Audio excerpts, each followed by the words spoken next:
Jejak di Balik Kabut. Audiobook novel silat. Cerita, Esa Mintarja. Bab 33. Sejenak Wicitra termangu-mangu. Di luar sadarnya dipandanginya ayah dan ibunya yang sudah tua itu.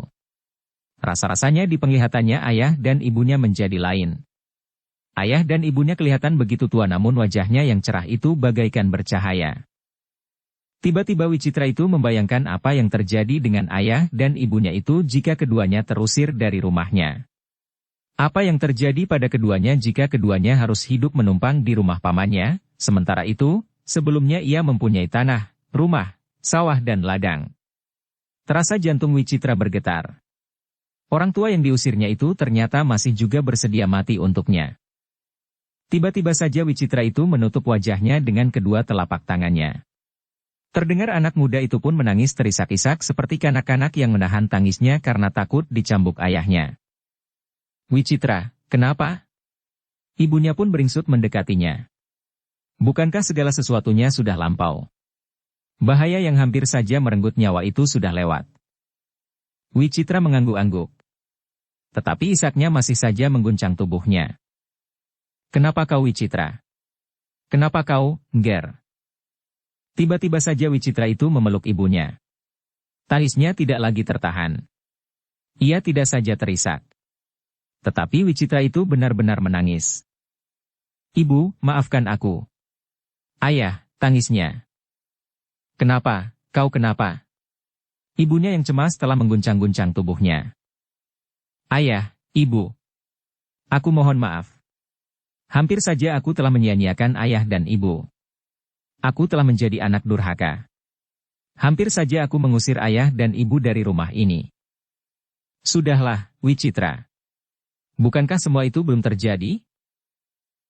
"Tetapi semuanya itu akan terjadi seandainya tidak terjadi peristiwa yang hampir saja merenggut nyawaku.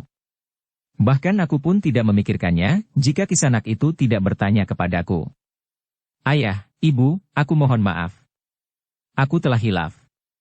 Aku pun harus minta maaf kepada banyak orang karena kesombonganku selama ini, seolah-olah aku adalah orang yang terpenting di dunia ini. Seolah-olah putaran kehidupan ini berporos padaku. Aku bersyukur, Wicitra," desis ayahnya. "Ternyata peristiwa ini ada juga nilainya bagimu. Nilai yang baik. Kau juga harus minta maaf 1000 kali kepada ketiga orang yang telah menyelamatkanmu. Kau telah berbuat kasar kepada mereka, namun justru merekalah yang telah membangunkanmu dari mimpi burukmu." Wicitra mengangguk-angguk. Tangisnya sudah mereda. Ketika ia sudah dapat mengucapkan permohonan maaf kepada ayah dan ibunya, maka rasa-rasanya bebannya sudah jauh berkurang. Kepada Ki Martabrewok, Paksi dan Wijang, Wicitra itu pun berkata, "Kisanak bertiga. Aku benar-benar menyesal atas sikapku. Bukan saja terhadap kalian bertiga, tetapi juga terhadap semua orang. Selama ini aku telah terbius oleh keberhasilanku. Ketika aku pulang ke padukuhan ini, aku merasa bahwa di sini aku adalah orang yang paling penting. Orang yang paling berarti, sehingga aku tidak lagi mampu mengekang perasaanku. Kau masih mempunyai banyak waktu untuk meluruskan jalanmu, anak muda." Wicitra mengangguk-angguk. "Tetapi kau harus setia kepada pengakuanmu ini, Wicitra. Maksudku, kau tidak akan pernah mengulanginya lagi. Juga sikapmu terhadap lingkunganmu, terutama kepada ayah dan ibumu. Mereka adalah sosok yang menjadi lantaran kelahiranmu. Karena itu, kau tidak dapat memisahkan diri dari kehadiran mereka. Aku akan selalu mengingatnya, Kisanak. Aku akan selalu mengingat apa yang terjadi. Aku tidak akan lagi mengganggu ayah dan ibu tentang tanah, rumah, sawah dan pategalan. Mudah-mudahan kau selalu mengingatnya," desis Ki Martabrewok. Pembicaraan mereka terputus ketika 1-2 orang tetangga datang untuk sekedar ikut berbincang di pendapa. Mereka membicarakan ketakutan yang melanda padukuhan itu sejak keempat orang itu mencari Pangeran Benawa di padukuhan mereka. Bahkan orang itu sudah mengancam untuk membawa 10 orang penghuni padukuhan itu apabila mereka tidak menemukan Pangeran Benawa. Kepada orang-orang itu Ki Martabrewok selalu mengatakan bahwa ia dan kedua orang anak muda yang datang bersamanya itu adalah para pengikut Harya Wisaka. Dengan demikian, maka cerita yang berkembang di padukuhan itu kemudian adalah, bahwa dua kelompok pengikut Harya Wisaka telah saling berbenturan. 4 orang di antaranya telah terbunuh. Beberapa orang yang datang ke rumah orang tua Wicitra itu berbincang sampai lewat tengah malam. Ibu Wicitra menjadi sibuk menyediakan minuman dan bahkan makan menjelang tengah malam. Baru menjelang dini, tetangga-tetangga dekat orang tua Wicitra itu minta diri. Pagi-pagi sekali, Ki Marta Brewok, Paksi dan Wijang pun telah bangun. Mereka segera pergi ke Pakiwan dan berbenah diri. Sebelum fajar mereka telah minta diri untuk melanjutkan perjalanan mereka. Kemana? Bertanya ayah Wicitra. Kami tidak dapat mengatakannya, karena kami akan pergi ke tempat yang kami sendiri tidak tahu, jawab Ki Marta Brewok. Mencari Pangeran Benawa? Bertanya Wicitra. Ya. Kami memang harus mencari Pangeran Benawa. Bedanya dengan keempat orang itu, kami telah mengenal Pangeran Benawa sehingga tidak akan dapat dikelabuhi lagi. Jadi kalian sudah mengenal Pangeran Benawa? Aku adalah abdi di Istana Pajang, jawab Ki Marta Brewok. Karena itu, aku dapat mengenal Pangeran Benawa dengan baik. Wicitra mengangguk-angguk. Ia merasa dirinya semakin kecil. Tetapi untunglah bahwa ketiga orang itu mempunyai sifat dan watak yang lain sekali dengan keempat orang yang telah terbunuh itu meskipun mereka mengemban tugas yang sama. Namun sebelum Ki Marta Brewok meninggalkan rumah Wicitra ia masih juga bertanya. Apakah kau akan segera meninggalkan rumah ini? Ya. Wicitra mengangguk-angguk. Hari ini juga aku akan meninggalkan rumah ini. Siapa tahu masih ada kelompok-kelompok lain yang mencari Pangeran Benawa. Seandainya mereka tidak menyangka aku Pangeran Benawa, mereka mungkin saja memaksa aku untuk menemukannya, sementara Pangeran Benawa tidak ada di sini. Demikianlah, maka Ki Marta Brewok, Paksi dan Wijang pun telah minta diri kepada seisi rumah itu. Kepada ayah dan ibu Wicitra dan kepada Wicitra yang pada hari itu juga akan meninggalkan rumahnya. Namun Wicitra telah berubah karenanya. Wicitra tidak lagi akan memaksa ayah dan ibunya menjual tanah, rumah, sawah dan pategalannya. Demikianlah, maka sebelum matahari terbit, Ki Marta Brewok, Paksi dan Wijang telah berada di sebuah bulak yang panjang. Embun masih nampak menggantung di ujung dedaunan yang basah. Namun langit nampak cerah. Tidak ada selembar awan pun yang nampak di wajah langit. Dalam pada itu, burung-burung liar pun telah terbangun pula di sarangnya. Kicaunya membuat pagi menjadi semakin semarak. Sementara langit menjadi merah oleh cahaya matahari yang mulai menguak cakrawala. Ketiga orang yang berjalan di dinginnya pagi itu tidak banyak berbicara. Paksi yang berjalan di paling depan, sekali-sekali menghentakkan tongkatnya di tanah yang masih basah. Di ujung rumputan, butir-butir embun masih nampak berkilat-kilat memantulkan cahaya matahari. Paksi memang tidak banyak berbicara. Ia bahkan mulai memikirkan dirinya sendiri. Paksi itu telah melihat bagaimana seorang ayah yang berusaha melindungi anaknya sehingga siap untuk menyerahkan nyawanya. Apakah ayahku juga dapat berbuat seperti itu? Pertanyaan itu tiba-tiba saja telah tersembul di hatinya. Paksi menarik nafas dalam-dalam. Ayahnya agaknya memang agak lain dari ayah Wicitra. Apakah ayah juga bersedia menyerahkan nyawanya bagiku? Paksi menarik nafas dalam-dalam. Ayahnya justru telah memerintahkannya untuk melakukan satu pekerjaan yang tidak masuk akal. Pada umurnya yang ke-17, ayahnya telah memerintahkannya memasuki satu dunia yang sangat garang tanpa bekal yang memadai. Jika saja aku tidak bertemu dengan beberapa orang yang baik hati, berkata Paksi di dalam hatinya. Seandainya aku tidak bertemu dengan guru. Tidak bertemu dengan Pangeran Benawa sendiri. Tetapi langsung bertemu dengan keempat orang yang mencari Pangeran Benawa dan diperlakukan seperti Wicitra, maka ayahku tidak akan berusaha melindungi aku sebagaimana dilakukan oleh ayah Wicitra. Bahkan ayah tentu akan menganggap aku seorang yang sudah sepantasnya mati karena hidupku sama sekali tidak berarti bagi seorang ayah. Terngiang kata-kata yang menusuk hatinya, bahwa ayah Paksi itu tidak menghendaki Paksi pulang tanpa membawa cincin yang dicarinya itu. Apakah ayah menganggap cincin itu lebih berharga dari anaknya? Pertanyaan itu timbul pula di hati Paksi. Namun Paksi sama sekali tidak tahu jawabnya. Justru karena itu aku harus pulang, berkata Paksi di dalam hatinya. Ki Marta Brewok yang berjalan di belakang Paksi juga tidak banyak berbicara. Sementara itu Wijang berjalan di paling belakang. Dia matinya lingkungannya yang hijau. Sawah, padukuhan-padukuhan, namun juga hutan yang lebat di kaki gunung. Ketika Paksi berpaling, maka dilihatnya Ki Marta Brewok berjalan beberapa langkah di belakangnya.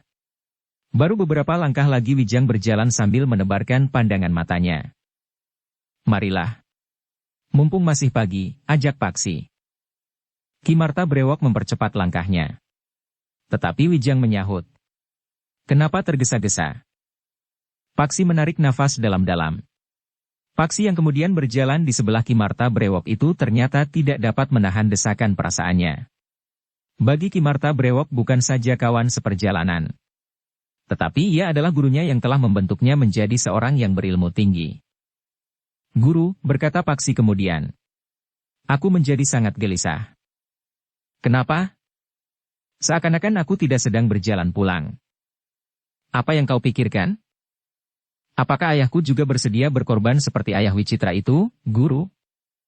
Ki Marta Brewok menarik nafas panjang. Katanya kemudian. Tentu, Paksi. Seorang ayah tentu akan selalu melindungi anak-anaknya sebagaimana dilakukan oleh ayah Wicitra. Tentang berhasil atau tidak, itu tergantung pada keadaan dan kemampuan. Tetapi naluri seorang ayah tentu akan berbuat yang terbaik bagi anaknya. Bagaimana pendapat guru tentang ayahku yang telah memerintahkan kepadaku untuk mencari cincin itu? Ki Marta Brewok menarik nafas dalam-dalam. Untuk beberapa saat ia justru terdiam. Diedarkannya pandangan matanya ke sekelilingnya. Hutan, sawah dan ujung gunung yang berselimut awan tipis. Namun Ki Marta Brewok pun kemudian berkata, Paksi, jangan risau. Bukankah kau pulang sambil membawa cincin yang dikehendaki oleh ayahmu? Jika karena itu aku diterima baik oleh ayahku, maka bukan akulah yang diharapkan pulang. Tetapi cincin itu. Seandainya ada orang lain yang datang membawa cincin itu, maka ayah tidak akan pernah bertanya di mana aku berada.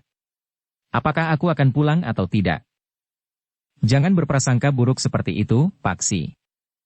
Paksi seakan-akan tidak mendengar kata-kata Ki Marta Brewok itu. Tetapi ia berkata selanjutnya. Wicitra yang sudah jelas berniat untuk mengusir ayah dan ibunya, pada saat yang gawat masih ditangisi oleh ibunya, sementara ayahnya bersedia mengorbankan nyawanya. Tetapi bagaimana dengan ayahku? Sudahlah. Pulanglah.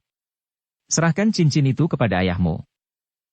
Setelah aku renungkan, agaknya tidak ada gunanya bagiku menyerahkan cincin itu kepada ayah. Demikian cincin itu diambil kembali oleh Pangeran Benawa, maka aku tentu akan diusirnya lagi dari rumah.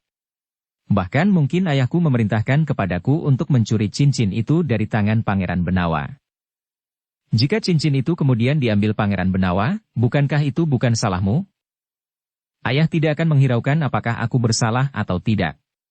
Sebagaimana ayah memerintahkan aku mencari cincin itu, maka ayah tentu akan menimpakan beban itu di pundakku. Ki Marta Brewok menarik nafas dalam-dalam. Katanya. Tetapi bagaimanapun juga, di saat kau datang, maka kau akan diterima sebagai seorang pahlawan. Paksi menarik nafas panjang. Katanya.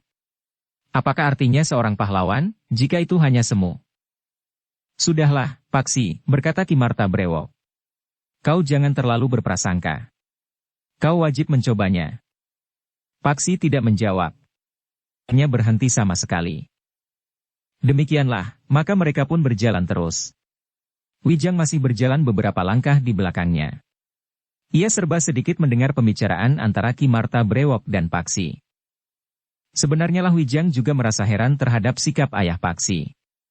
Pada saat Paksi menginjak umur 17, ia harus meninggalkan rumahnya memasuki satu dunia yang sama sekali asing baginya, dunia yang keras dengan tugas yang sangat berbahaya, tanpa bekal sama sekali.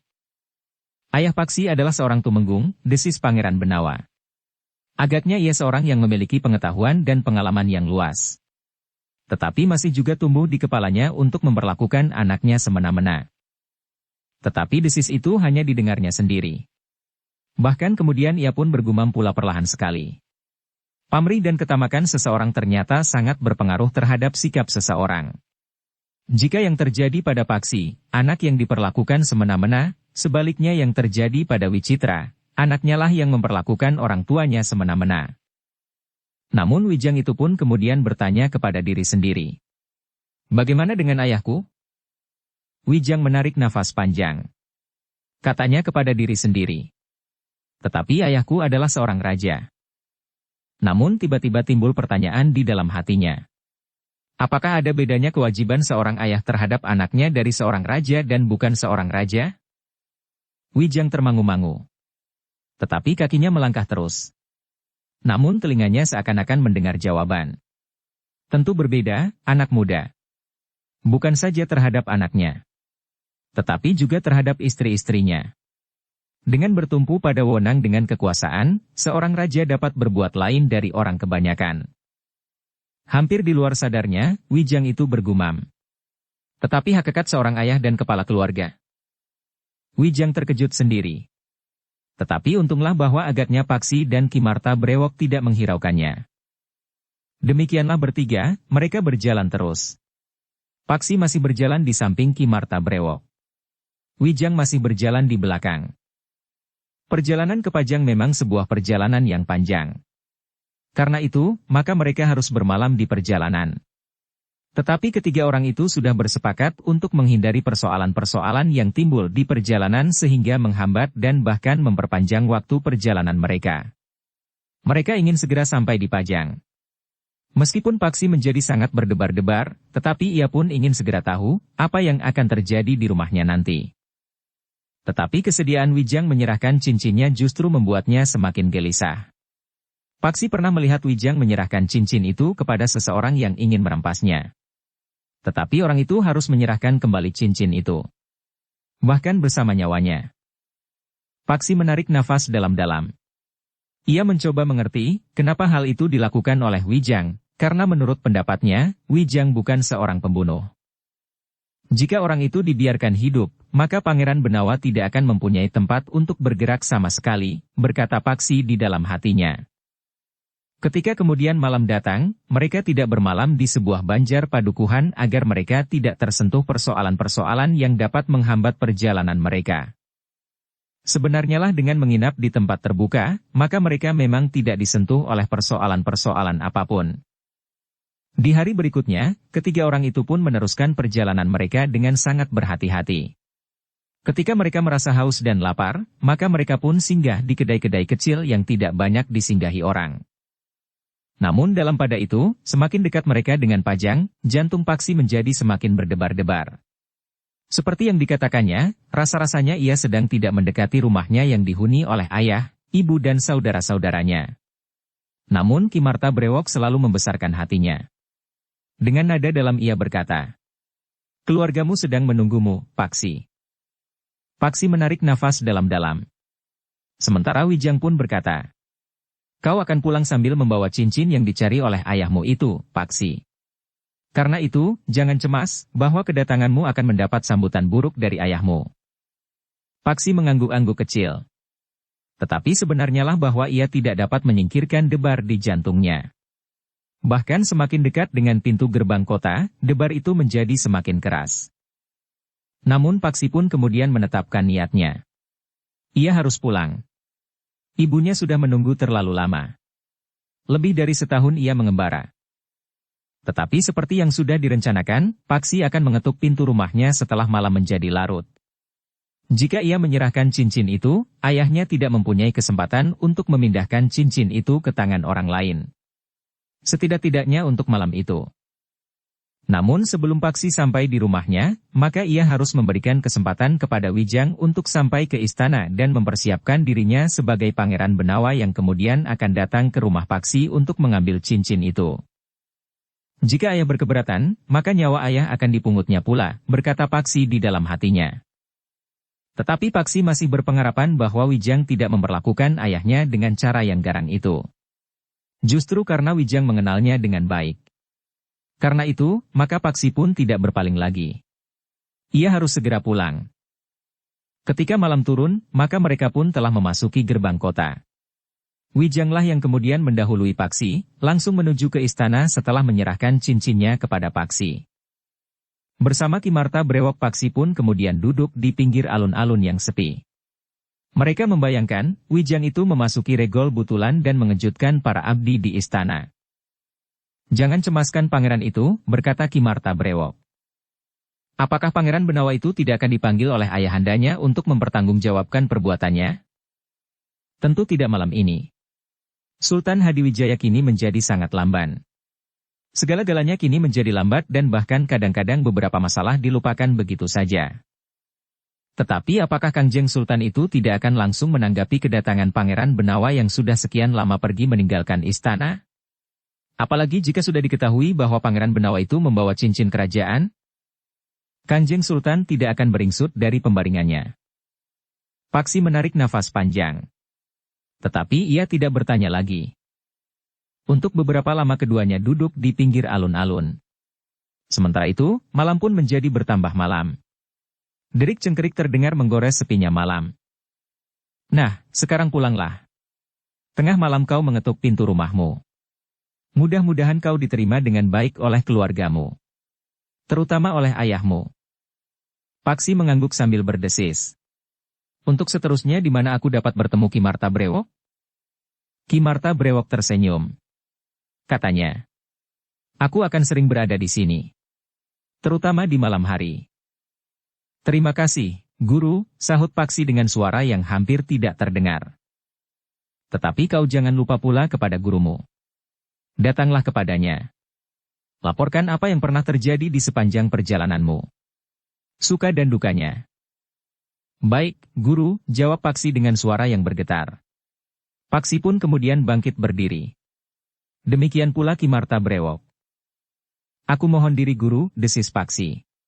Untuk mempertanggungjawabkan perbuatannya. Ki Marta Brewok menepuk bahu Paksi. Baik-baiklah membawa dirimu. Paksi mengangguk kecil sambil menjawab. Baik, Guru. Demikianlah, Paksi pun melangkahkan kakinya menyusuri pinggir alun-alun itu.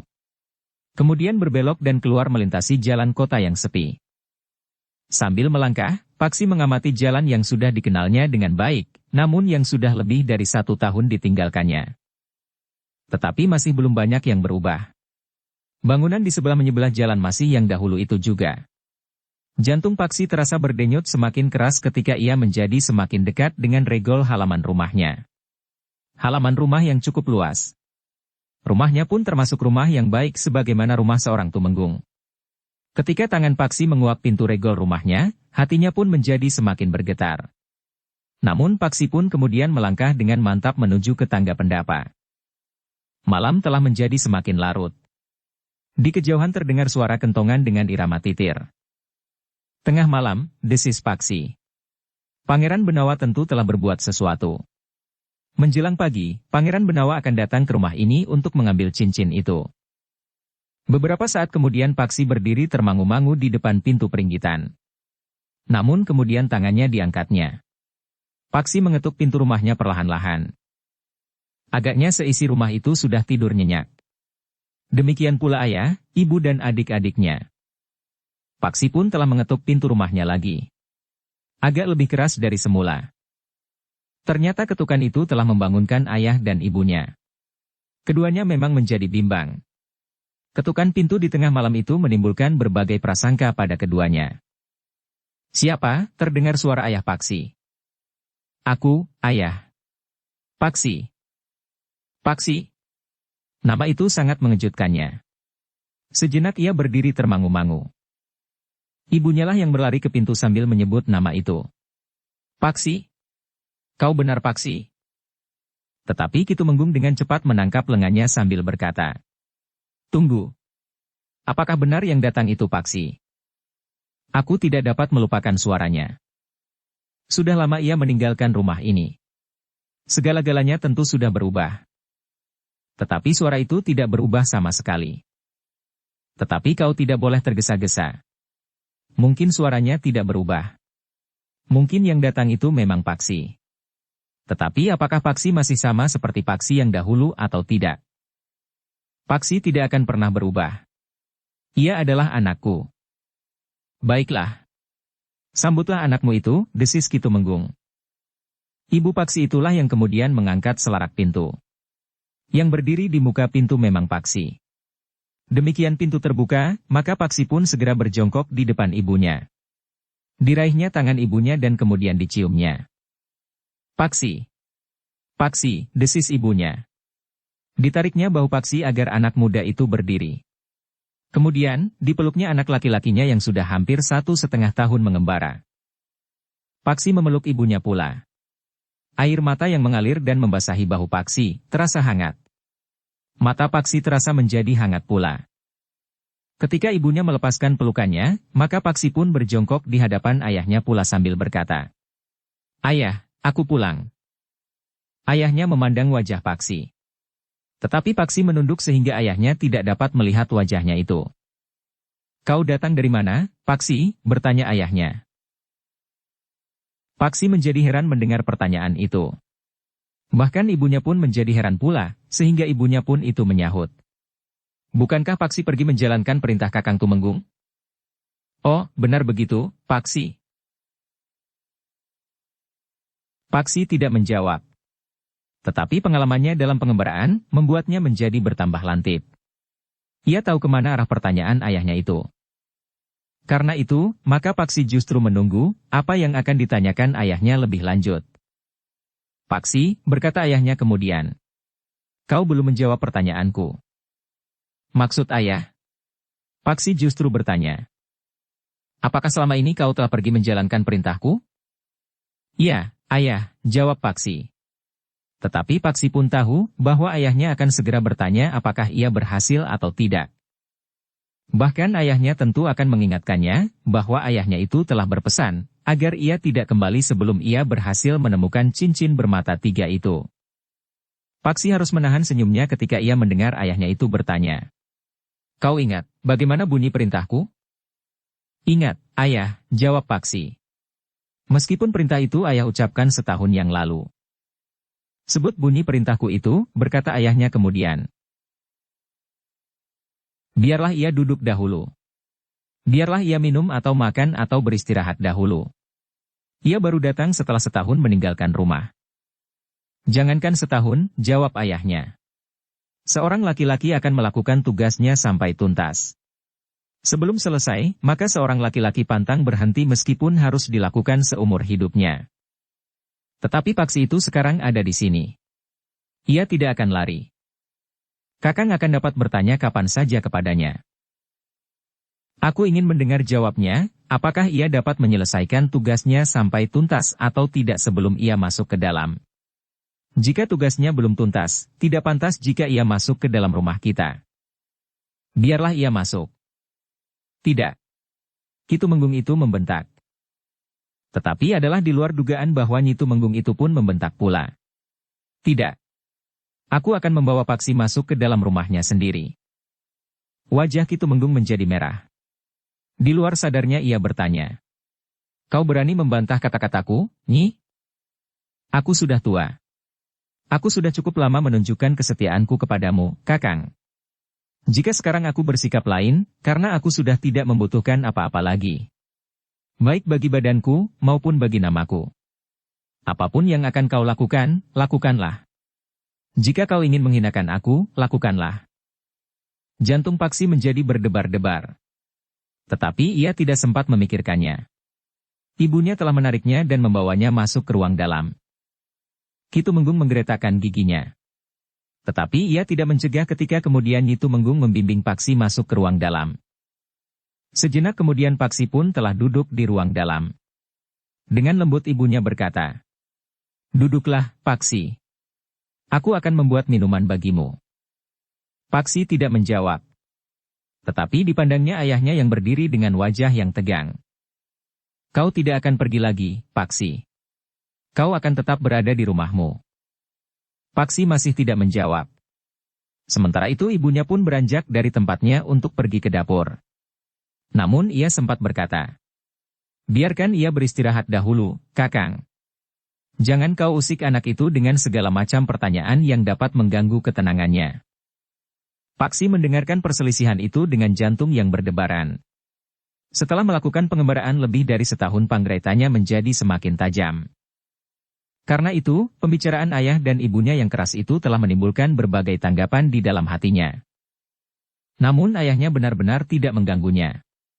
Bahkan kemudian ayahnya itu masuk ke dalam biliknya tanpa menutup pintu rumahnya. Karena itu, maka Paksi pun kemudian bangkit berdiri untuk menutup pintu yang terbuka itu. Di dapur, ibunya telah membangunkan seorang pembantunya untuk menyiapkan minum dan makan bagi Paksi. "Hangatkan sayurnya," berkata ibu Paksi itu. Anak itu tentu kedinginan dalam perjalanannya yang panjang. Dalam pada itu, ibu Paksi itu pun segera masuk ke ruang dalam. Dilihatnya Paksi yang sedang menutup dan menyelarak pintu rumahnya. "Duduk sajalah, Paksi," berkata ibunya. "Kau tentu letih. Sebaiknya kau beristirahat. Mungkin kau ingin mandi atau berbenah diri." Paksi merasakan kesejukan kasih seorang ibu. Ia membayangkan betapa seorang ibu telah siap berkorban, meskipun anaknya sudah mengusirnya. Agaknya ibunya juga akan bersedia berkorban sebagaimana Ibu Wicitra. Tetapi Paksi harus merenungi sikap ayahnya. Pembicaraan ayah dan ibunya yang pendek itu cukup keras. Tetapi Paksi pun harus menepati waktu sebagaimana dibicarakannya dengan Pangeran Benawa. Karena itu, sebelum Pangeran Benawa datang, cincin itu harus sudah berada di tangan ayahnya. "Kemana saja kau selama ini, Paksi? Aku sangat rindu kepadamu." Paksi mencoba untuk tersenyum. Ia tidak ingin membuat perasaan ibunya semakin pedih. Karena itu, maka wajah Paksi itu justru nampak gembira. Katanya, "Satu pengalaman yang menarik, Ibu. Aku telah melihat daerah yang luas sekali. Apakah kau tidak mengalami peristiwa-peristiwa buruk di perjalanan?" "Tidak, Ibu. Jika sekali-sekali kakiku terantuk batu, bukankah itu wajar sekali?" Ibunya menarik nafas panjang. Ia mengerti bahwa Paksi ingin menenteramkan hatinya. Namun ibunya itu terkejut ketika Paksi itu pun bertanya, "Di mana ayah, Ibu?" Ibunya mengerutkan dahinya. Ia tahu bahwa suaminya berada di dalam biliknya. Bahkan Kitumenggung itu tentu mendengar pertanyaan Paksi itu. "Bukankah ayahmu berada di dalam biliknya?" "Aku ingin berbicara dengan ayah." "Baik-baiklah membawa dirimu. Bukankah dapat kau lakukan besok pagi? Beristirahatlah. Makanlah atau jika sebelumnya kau akan mandi dahulu. Kemudian berganti pakaian. Pakaianmu nampak lusuh dan kotor. Berapa bulan kau tidak berganti pakaian?" Paksi tertawa. Katanya, "Aku selalu mencucinya, Ibu. Aku sengaja tidak menyediakan ganti pakaian. Setiap kali aku mencuci di sungai, maka aku pun ikut berjemur sampai pakaian itu kering. Kau bawa pula tongkat kayu, sehingga wujudmu benar-benar seperti seorang pengembara." Paksi tertawa. Katanya, "Tongkat ini tongkat wasiat, Ibu. Seseorang memberikan kepadaku sebagai kenang-kenangan. Itulah sebabnya, aku membawanya kemana-mana. Bagaimana jika pakaianmu yang selembar itu koyak? Aku dapat membeli di pasar. Bukankah aku mempunyai uang? Jadi uang bekalmu itu masih atau kau sudah menjual perhiasan yang ibu berikan kepadamu?" "Uang itu masih ada, Ibu. Aku tidak banyak membelanjakannya selama dalam pengembaraan." "Bagaimana kau makan sehari-hari?" Wajah Paksi nampak cerah. Ia teringat kepada kebunnya di lereng Gunung Merapi.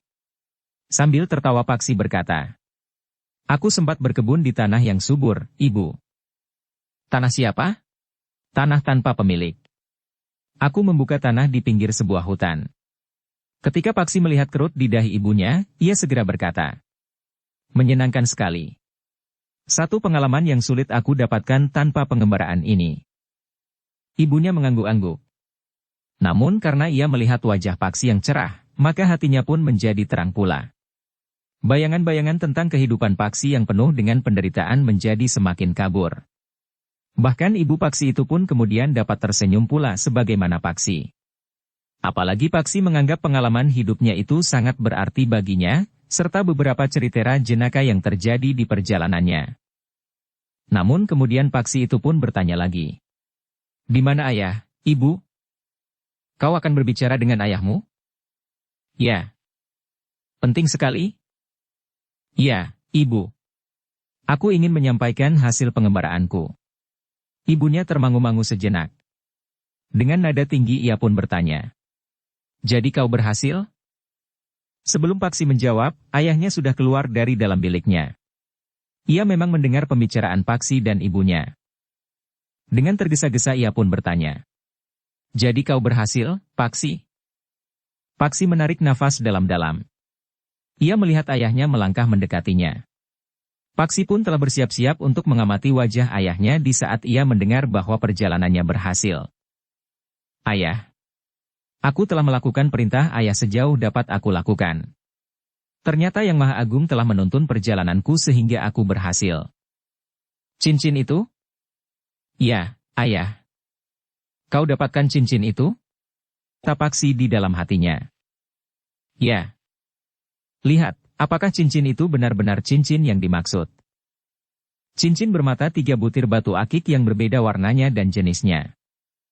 Paksi pun kemudian telah mengambil cincin yang disimpannya di kantong ikat pinggangnya. Apakah benar cincin ini yang ayah maksudkan? Mata Ki Tumenggung itu terbelalak. Ia melihat 3 butir mata cincin itu bagaikan bercahaya. Dengan tergesa-gesa diambilnya cincin itu dari tangan Paksi. Dia matinya cincin itu dengan seksama. Tiba-tiba Ki Tumenggung itu tertawa. Semakin lama menjadi semakin keras. Kakang Tumenggung, panggil Nyi Tumenggung. Bahkan kemudian sambil mengguncang-guncang lengan suaminya. Kenapa Kakang tiba-tiba kehilangan kendali seperti ini? Suara tertawa itu memang mereda. Ki Tumenggung itu pun duduk sambil berkata. Ternyata kau adalah anak yang sangat baik, Paksi. Kau dapat melakukan tugas yang dibebankan di pundakmu sehingga berhasil. Memang cincin inilah yang dicari selama ini. Paksi tidak menjawab. Tetapi ia menyadari bahwa kegembiraan itu tidak akan berumur panjang. Sebelum matahari terbit, Pangeran Benawa akan datang untuk mengambil cincin itu. Di mana kau dapat cincin ini? Bertanya ayahnya kemudian. Di kaki Gunung Merapi di sisi selatan, ayah. Ayahnya mengerutkan dahinya. Namun kemudian ia pun bertanya. Bagaimana kau mendapatkan cincin itu? Paksi sudah menduga bahwa ayahnya akan bertanya seperti itu kepadanya. Karena itu dengan lancar ia pun menjawab. Dalam samadhi aku seakan-akan melihat bintang kecil yang jatuh di balik segerumbul pepohonan. Ketika aku memburunya, maka ternyata aku menemukan sebuah telaga kecil di balik gerumbul itu, ayah. Ketika aku mendekat, maka aku melihat cahaya 3 warna di dalam air. Entah apakah yang meyakinkan aku waktu itu, tetapi aku pun segera terjun ke dalam air menuju ke sumber cahaya itu. Ternyata aku mendapatkan cincin ini. Paksi, berkata ayahnya. Aku tahu bahwa banyak orang yang mencari cincin ini. Apakah kau tidak bertemu atau bahkan berebutan dengan mereka? Hanya akulah yang berada di telaga kecil pada waktu itu, ayah. Tidak ada orang lain. Baru kemudian, aku mengetahui bahwa di lereng sebelah selatan Gunung Merapi banyak orang yang memburu cincin itu. Dari mana kau tahu bahwa mereka sedang memburu cincin itu sedangkan cincin itu sudah berada di tanganmu? Di mana-mana terjadi keributan. Yang satu menuduh yang lain menyembunyikan. Bahkan ada seorang yang mencari seorang yang bernama Pangeran Benawa yang menurut kata mereka, telah melarikan cincin itu dari istana. Jadi perebutan itu terjadi di tempat-tempat terbuka? Bahkan di pasar, di kedai, di mana saja, jawab Paksi. Di pasar aku juga pernah melihat 2 orang saling menuduh. Bukan menyembunyikan cincin, tetapi menyembunyikan Pangeran Benawa. Ayah Paksi itu tertawa berkepanjangan. Katanya, apa yang kau lakukan? Kau tentu menertawakan mereka karena kaulah yang telah membawa cincin itu. Ya, ayah. Tetapi aku justru harus berhati-hati. Aku takut bahwa cahaya mata cincin itu akan menembus kantong ikat pinggangku. Karena itu, aku selalu menyingkir jika terjadi perselisihan di antara mereka. Ki Tumenggung mengangguk-angguk. Namun tiba-tiba ia bertanya. Bukankah kau tidak berbohong, Paksi? Paksi mengerutkan dahinya. Katanya. Maksud ayah? Tidak. Aku percaya kepadamu. Terima kasih, Paksi. Ayahnya tidak berkata apa-apa lagi. Tetapi dibawanya cincin itu ke dalam biliknya. Ibu Paksi itu pun menarik nafas dalam-dalam. Diusapnya kepala anaknya sambil berkata. Yang Maha Agung memberi jalan kepadamu untuk menyelesaikan tugasmu dengan baik. Paksi mengangguk kecil. Katanya. Ya, Ibu. Aku memang tidak berkeputusan memohon. Permohonanmu ternyata didengarnya. Ya, Ibu. Namun pembicaraan mereka terhenti. Ia melihat Ki Tumenggung keluar dari biliknya dan dengan tergesa-gesa pergi ke belakang. "Ayah," panggil Paksi yang menjadi cemas. Tetapi Ki Tumenggung tidak mendengarnya. Bahkan ia berjalan terus ke belakang lewat pintu butulan. Paksi seakan-akan di luar sadarnya telah bangkit pula mengikuti ayahnya sampai ke pintu. Dari pintu butulan ia melihat ayahnya memanggil seorang pembantunya. Dengan singkat Ki Tumenggung itu memberi perintah-perintah. Paksi yang memiliki aji sabta panggungu sempat mendengar ayahnya berkata, "Pergilah. Katakan bahwa lampu itu telah menyala di Katumenggungan." Paksi tahu bahwa ayahnya telah memberi isyarat sandi. Tetapi agaknya pembantu ayahnya itu sudah tahu kemana ia harus pergi, sehingga tanpa disebut pun ia tidak bertanya. Ketika orang itu pergi ke kandang kuda, maka Paksi pun telah melangkah mundur dan kembali ke ruang dalam. Ayah Paksi pun telah masuk pula. Tanpa berpaling kepada Paksi dan ibunya yang berdiri termangu-mangu, Ki Tumenggung pun masuk kembali ke dalam biliknya. Namun ibu Paksi itu pun kemudian berkata, "Apakah kau akan mandi dahulu sebelum makan?" Paksi ragu-ragu sejenak. Ia harus mengawasi ayahnya. Jika saja ayahnya menyerahkan cincin itu kepada orang lain. Pembantu yang membawa isyarat sandi itu perlu mendapat perhatian khusus, berkata Paksi di dalam hatinya. Karena itu, maka Paksi itu pun berkata, "Aku tidak mandi sekarang." "Jadi?" Sambil tersenyum Paksi berdesis. "Besok saja ibu. Dalam pengembaraan aku terpaksa tidak terlalu rajin untuk mandi." Ibunya pun tersenyum. Tetapi ia tidak memaksa. Karena itu, sejenak kemudian, Paksi itu justru duduk di ruang dalam untuk makan. Namun dari tempatnya Paksi tahu jika ayahnya meninggalkan biliknya atau jika ada orang lain yang masuk ke dalam bilik itu. Paksi sengaja makan dengan perlahan-lahan. Karena ibunya menungguinya, maka Paksi pun bercerita panjang lebar tentang pengembaraannya. Paksi membuat dongeng tentang samadinya sehingga ia melihat bintang kecil yang seakan-akan jatuh dari langit, yang ternyata adalah cincin itu.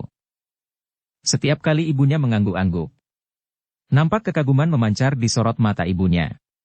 Ternyata anak laki-lakinya itu adalah anak laki-laki yang berani. Berbeda dengan bagian-bagian yang dirahasiakan, Paksi bercerita tentang keranda yang terbang di malam hari. Seluruh Kademangan menjadi ketakutan. Namun akhirnya Paksi dapat membongkar rahasia keranda terbang itu. "Oh, kau tidak menjadi ketakutan melihat keranda terbang itu, Paksi?" "Tentu tidak, Ibu.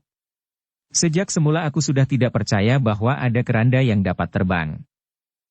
"Oh, orang-orang Kademangan itu tentu berterima kasih kepadamu."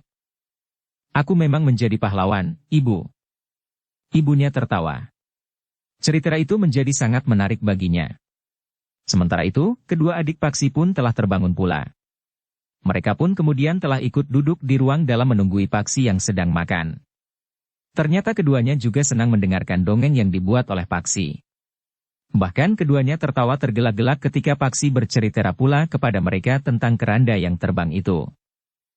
Kedatangan Paksi membuat kedua adiknya itu bergembira. Selama Paksi pergi, berganti-ganti mereka bertanya, kenapa Paksi tidak segera pulang.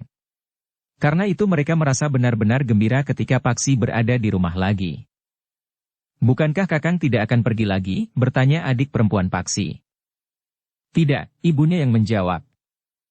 "Ayah tidak memerintahkan Kakang untuk mencari cincin itu lagi." "Ah, jangan berbicara tentang cincin itu," desis ibunya yang mengetahui bahwa cincin itu adalah benda yang menjadi bahan rebutan banyak pihak. Adik laki-laki Paksi pun berdesis. "Kami bukan kanak-kanak lagi, Ibu. Kami tahu bahwa kami tidak boleh berbicara tentang cincin itu di sembarang tempat. Tetapi bukankah di sini tidak ada orang lain?" Paksi tertawa. Adiknya memang sudah nampak remaja. Tubuhnya yang tinggi dan dadanya yang bidang mengisyaratkan bahwa adiknya adalah seorang laki-laki yang kokoh. Bukan saja wadaknya, tetapi juga hatinya. Karena itu, maka Paksi pun berkata, kau tentu sudah bukan kanak-kanak lagi. Tetapi barangkali adikmu masih harus diberitahu tentang sesuatu yang rahasia." Kakang mengira bahwa aku masih kanak-kanak?" Paksi tertawa pula. Katanya, "Setahun lebih aku mengembara. Kau sudah nampak benar-benar seperti seorang gadis." "Ah, ayahmu?" Tetapi adik laki-laki Paksi pun menyahut. Sekali-sekali sudah ada anak muda yang memandanginya tanpa berkedip. Adik perempuan Paksi itu bangkit. Namun kakaknya dengan cepat bergeser. Katanya, "Jangan." Paksi tertawa berkepanjangan. Ia senang melihat adik-adiknya yang nampak bergembira. Agak berbeda dengan Paksi sendiri. Sebelum ia meninggalkan rumahnya, jarang sekali ia sempat bergurau. Ada saja yang harus dilakukannya. Sebagai anak seorang tumenggung, Paksi termasuk seorang anak muda yang prihatin. Namun justru dalam pengembaraannya, Paksi menemukan sesuatu yang berharga bagi dirinya. Dalam pada itu, malam pun bertambah dalam. Paksi yang sudah selesai makan, masih belum beranjak dari tempatnya. "Beristirahatlah, Paksi," berkata ibunya kemudian. "Sebentar, Ibu," jawab Paksi. "Baru saja aku selesai makan." "Tetapi kau tentu letih." "Sedikit," jawab Paksi. "Tetapi aku tidak apa-apa.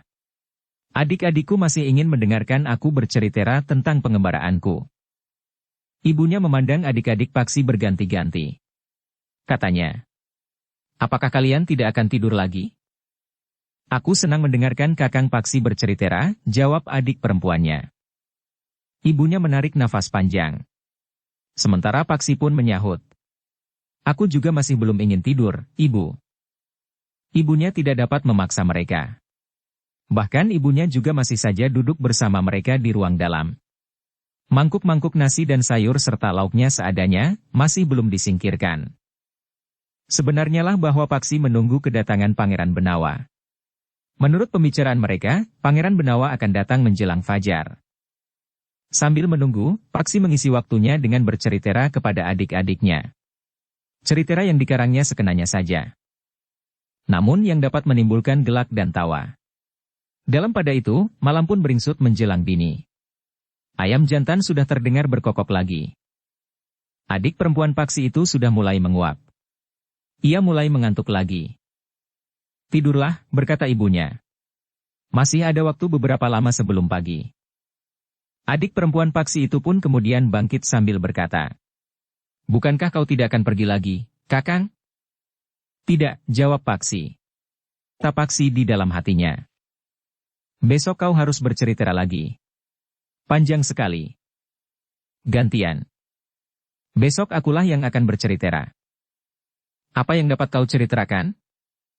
"Banyak. Kancil yang suka mencuri timun." Adik perempuannya bergeser mendekatinya. Tetapi adik laki-laki Paksi itu bergerak lebih cepat menjauh. "Sudahlah," berkata ibunya. "Tidurlah. Kakakmu tentu merasa letih. Tetapi karena ia tidak mau mengecewakan kalian, maka ia masih bertahan." Adik perempuan Paksi itu pun kemudian telah pergi ke biliknya lagi. Demikian pula adik laki-laki itu pun berkata, "Aku akan tidur lagi, Kakang. Kakang tentu juga letih." Paksi tersenyum. Katanya, "Tidurlah. Sebentar lagi aku juga akan tidur." Ketika kedua orang adiknya sudah tidur, maka ibunya pun berkata, "Tidurlah. Bilikmu masih bilik yang dahulu. Setiap hari aku membersihkannya. Karena itu, jika kau mau tidur, di bilikmu tidak terdapat banyak debu." Paksi itu mengangguk. Katanya, "Baik, Ibu. Aku akan pergi ke Pakiwan lebih dahulu." Sejenak kemudian, setelah mencuci muka, tangan dan kakinya, Paksi pun telah duduk lagi di ruang dalam. Ibunya telah menyediakan pakaian sepengadek jika Paksi mau berganti. "Pakaianmu kusut dan kotor, Paksi." Tetapi Paksi tertawa. Katanya, "Aku terbiasa memakai pakaian selembar ini untuk beberapa hari, Ibu." Kemudian mencucinya di kali sambil berjemur menunggu pakaian ini kering. "Kau sekarang ada di rumah, Paksi. Suasananya tentu berbeda," berkata ibunya. "Beristirahatlah." "Baik, Ibu," jawab Paksi. Tetapi sebelum Paksi beringsut, ia mendengar derap kaki kuda memasuki halaman rumahnya. Paksi itu menjadi termangu-mangu sejenak. Namun kuda itu hanya seekor dan langsung berlari ke belakang. Paksi pun tahu bahwa yang datang itu adalah pembantunya yang tadi menjalankan perintah ayahnya membawa isyarat sandi. Sebenarnya lah, Ayah Paksi yang juga mendengar derap kaki kuda itu, langsung keluar dari biliknya. Membuka pintu butulan dan bertanya saja sambil berdiri di pintu butulan. Bagaimana? Sudah, Ki Tumenggung, jawab orang itu. Bagus, berkata Ki Tumenggung tanpa keluar dari pintu butulan. Setelah menutup pintu butulan, maka ayah Paksi itu pun segera kembali ke dalam biliknya. Sekilas ia memandang Paksi yang masih duduk di ruang dalam bersama ibunya. Tetapi ia sama sekali tidak bertanya. Paksi menarik nafas panjang. Tetapi ia pun tidak bertanya apa-apa pula. Ia hanya memandangi ayahnya yang kembali masuk ke dalam biliknya. Ternyata ayah juga belum tidur, berkata Paksi di dalam hatinya. Paksi pun tahu bahwa ada sesuatu yang dilakukan oleh ayahnya dengan cepat. Agaknya ayahnya juga tidak ingin terlambat. Namun Paksi tidak tahu apa yang akan dilakukan oleh ayahnya itu. Tetapi tentu ada hubungannya dengan cincin yang baru saja dibawanya pulang. Karena itu, Paksi menjadi gelisah. Ia berharap bahwa Pangeran Benawa akan datang mendahului rencana ayahnya itu. Tetapi ibunya pun telah bertanya lagi kepadanya. Beristirahatlah, Paksi. Bukankah kau letih? Paksi tersenyum. Katanya. Baik, Ibu. Aku akan beristirahat. Tapi beberapa saat lagi fajar akan menyingsing. Masih ada waktu meskipun hanya sedikit. Paksi memang pergi ke biliknya. Tetapi ia tidak berbaring dan apalagi memejamkan matanya. Paksi mengangkat wajahnya ketika ia mendengar derap kaki beberapa ekor kuda. Tetapi kemudian ia justru menjadi bimbang. Siapakah yang datang itu? Pangeran Benawa atau orang-orang yang telah menerima isyarat ayahnya? Di luar sadarnya, Paksi tiba-tiba saja meraih tongkatnya yang disandarkannya di dekat pembaringannya. Jika orang-orang itu bukan Pangeran Benawa dan akan mengambil cincin itu, aku harus mencegahnya, apapun yang terjadi, berkata Paksi di dalam hatinya. Sejenak menunggu. Bahkan Paksi pun kemudian telah berdiri di pintu biliknya. Sejenak kemudian terdengar pintu peringgitan diketuk orang. Agaknya beberapa orang telah naik ke pendapa dan langsung ke peringgitan. Karena tidak segera ada jawaban, maka pintu itu telah diketuk lagi. Lebih keras. Ibu Paksi pun telah berada di biliknya pula. Dengan nada cemas, ibunya itu pun berkata, Kakang Tumenggung, Kakang dengar orang mengetuk pintu? Ya, jawab Ki Tumenggung. Siapakah mereka itu? Bertanya istrinya. Ki Tumenggung itu bangkit dari pembaringannya. Disambarnya kerisnya dan dikenakannya di punggungnya. Sambil mengenakan bajunya ia bertanya. Siapa di luar? Aku, Ki Tumenggung, terdengar jawaban. Sambarnya kerisnya dan dikenakannya di punggungnya. Apakah kalian tidak dapat datang besok?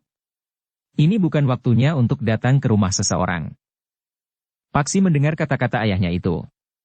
Dengan demikian Paksi tahu bahwa yang datang itu tentu bukan orang-orang yang memang ditunggu oleh ayahnya, kecuali jika mereka dengan sengaja membuat satu permainan. Tetapi ketukan pintu itu terdengar lagi. Terdengar suara di luar pintu. Ada sesuatu yang sangat penting, Ki Tumenggung. Bukalah pintumu. Datanglah besok pagi. Paksi di dalam hatinya. Aku perlu sekarang. Bukalah pintumu atau aku akan membukanya sendiri. Ki Tumenggung menjadi bimbang. Meskipun sudah menyelipkan keris di punggungnya, Ki Tumenggung itu masih menyambar tombak pendek di pelonconnya. Sementara itu Paksi pun telah keluar dari biliknya pula. Bahkan adik laki-lakinya yang juga menggenggam tombak pendek. Ki Tumenggung memang nampak ragu-ragu. Namun terdengar suara di luar. Ki Tumenggung. Bukalah pintunya. Yang datang adalah Pangeran Benawa. Paksi menarik napas dalam-dalam. Tetapi tidak seorang pun yang memperhatikannya, karena orang-orang di ruang dalam itu memusatkan perhatiannya kepada pintu peringgitan yang tertutup rapat dan diselarak dari dalam. Ki Tumenggung benar-benar menjadi tegang. Bahkan ia pun telah berpaling. Dipandanginya Paksi dan adik Paksi itu berganti-ganti. Namun ayah Paksi itu tidak mengatakan sesuatu. Ki Tumenggung, terdengar suara yang lain. Paksi langsung dapat mengenali suara itu. Suara Wijang. Tetapi ia tentu datang sebagai Pangeran Benawa. Aku datang untuk satu keperluan yang penting. Tolong Ki Tumenggung, bukalah pintu rumahmu. Aku bukan perampok yang akan merampok kekayaanmu. Ki Tumenggung masih saja ragu-ragu. Nyi Tumenggung berdiri di belakangnya dengan tubuh gemetar. Sementara itu Paksi dan adiknya berdiri tegak di depan bilik mereka masing-masing. Namun Ki Tumenggung tidak mempunyai pilihan lain. Ia pun kemudian melangkah perlahan-lahan ke pintu peringgitan. "Kakang," desis Nyi Tumenggung. "Masuklah ke dalam bilik, Nyi." Nyi Tumenggung masih saja berdiri dengan gemetar. Paksilah yang kemudian mendekatinya. Dibimbingnya ibunya masuk ke dalam biliknya. Sebaiknya ibu berada di dalam bilik saja. Nyi Tumenggung itu masih saja ragu-ragu. Tetapi Paksi membimbingnya dan bahkan sedikit mendorongnya, sehingga ibunya itu pun kemudian masuk ke dalam biliknya. Bersambung ke bab 34. Dukung kami dengan subscribe, follow, like, komen dan share. Terima kasih.